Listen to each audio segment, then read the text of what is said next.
Weakness number 2, stance. Yeah, many of you probably saw this one coming from a mile away.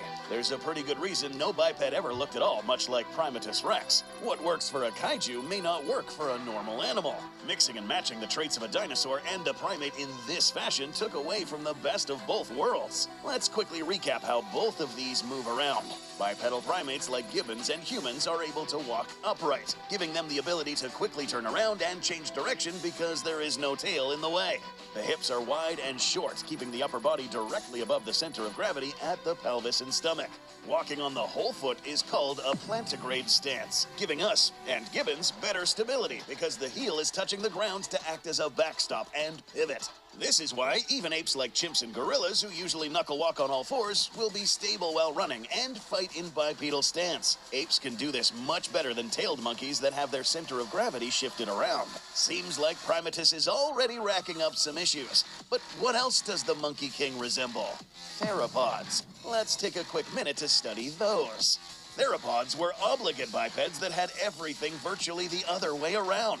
The hip was very narrow but long. This gave these animals enough space for the light muscles to attach at an angle that kept the body parallel to the ground, with muscles that attach the legs and tail helping them maintain balance and increase stamina. Walking in a digitigrade stance with the heels raised off the ground. You know when you see birds and it seems like they have backwards pointing knees? Same thing. They inherited it from their ancestors, and this reverse knee orientation is actually the heel you're looking at. That long tail is critical for keeping balance when walking around at a huge size, but only when standing parallel with the ground. Going upright for a long time and walking around like this could result in toppling over. Demonic Barney is seemingly trying to have both stances, the parallel stance of a theropod and upright stance of apes. This can lead to compromised mobility and stability when trying to fight. The body being that far up with long digitigrade legs bent like this means building speed and keeping your stamina while doing so is going to be way harder than it would be for a theropod. So this now means that getting hit by a similarly sized opponent in a charge would wind up toppling Primatus rex over much easier than the other way around. This is one of those times we're trying to be the jack of all trades and failing miserably. But hold on a sec. There are animals in real life that resemble this. What about those? Well, yes, there are, like kangaroos and sloths. They can get away with this, though, because they have different arrangements for their hip and tail to pull this off. Spinosaurus and Therizinosaurus pulled this off as well to some degree because they had very wide stances with four-toed feet and shorter legs to keep their center of gravity lower. Primatus is functional, but most definitely not optimal. When it comes to changing direction quicker, sprinting long distances, or even keeping its footing when clashing against similarly sized animals, it will be a lot harder than it seems. And this without mentioning how top-heavy this thing is. Huge arms and a massive skull adding weight above the balance point near the lean gut will bring some issues. A quick fix for this would have been planting its hands or knuckles on the ground like Peter Jackson's King Kong, but it doesn't seem to be the default posture. Tackling the 2.0 might wind up bowling over Primatus rex in a tackle, dragging it down and using that towering height against it.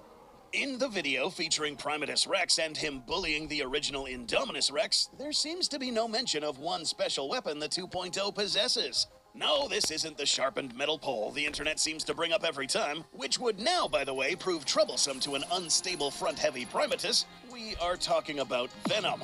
If there is any animal amongst the 2.0's carefully selected contributors that has been consistently underestimated time and again, it's the MVP, short-tailed shrew. This animal caught a lot of people off guard when this seemingly wannabe rodent had a surprising skill for carnage. We're lucky they're so small. It and fellow contributor, the dwarf crocodile, were essential in rescuing the 2.0 from what could have been fatal blood poisoning when it squared up against Hank. Today, the 2.0's toxins are here to teach Dangerville a lesson. Weakness number 3, venom. Usually, for large animals, venom is not necessarily something you have to worry about. Venom, after all, works by injecting the toxins into the bloodstream. As they say, the dose makes the poison.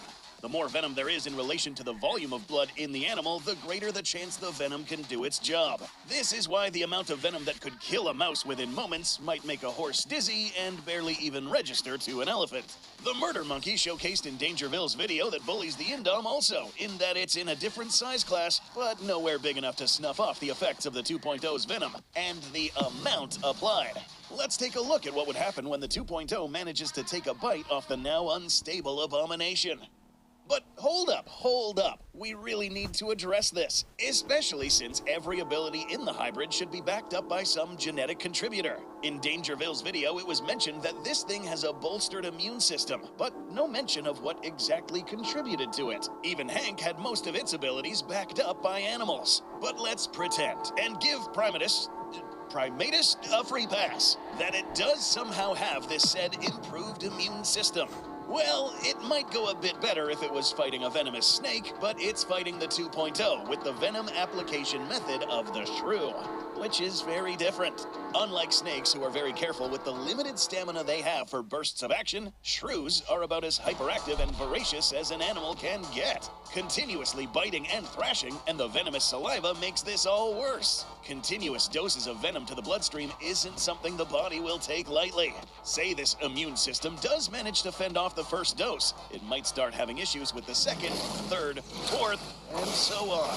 The body takes time fighting off these foreign agents and can become overwhelmed. Not to mention that this neurotoxin will cause paralysis at a parabolic rate as each bite is inflicted, affecting the nerve cells and, oh, hold on. Alright, yeah, we need to talk about this.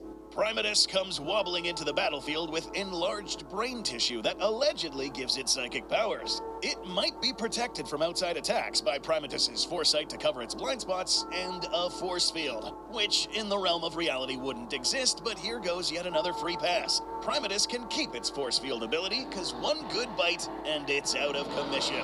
How about a venomous tax from the inside? Alright fellas, pop quiz. Where do you think a neurotoxin that targets nerves is going to affect the most? I'll give you a couple seconds. Did you pick answer A? Yes? Congratulations! Dangerville selected option F. Now, admittedly, a small dose of venom would not affect a theropod or normal primate of similar size to the same degree. But this venom still has horrid effects on the muscles and nerves for an opponent, like this.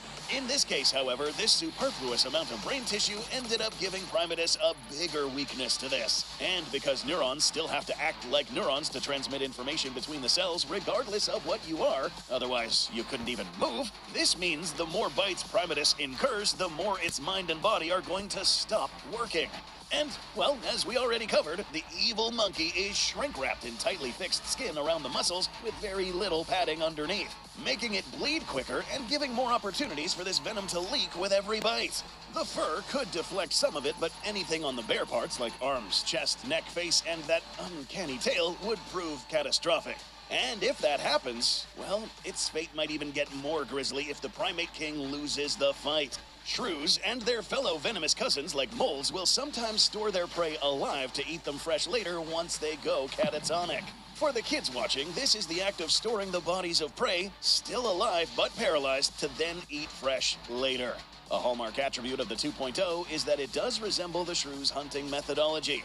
There is something else. A naturalist study found that short-tailed shrews cache away over 85% of their prey.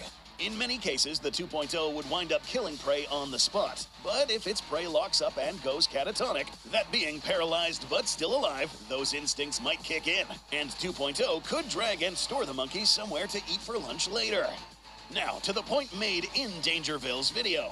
This animal is coming from an alternate universe, host to different rule sets which cancel out lots of rules of physics, and with a bit of wiggle room when it comes to supernatural abilities like telepathy and force fields. An Indominus in this fictitious realm could fall to Primatus quite easily, with tool use or with its bare hands due to a noticeable physical advantage. However, while being a fearsome opponent, fighting the 2.0 means dealing with the bitter truth of reality.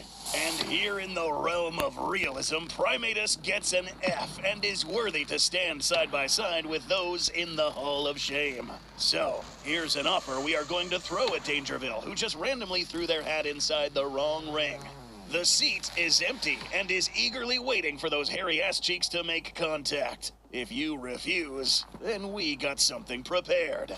Dangerville themselves challenged us to upgrade our combatants, so fine. You want to play this game, then we'll be happy to oblige. Goji Center will now play by the rule sets of Terracosm, and Primatus is now given a choice: embrace shame or face death.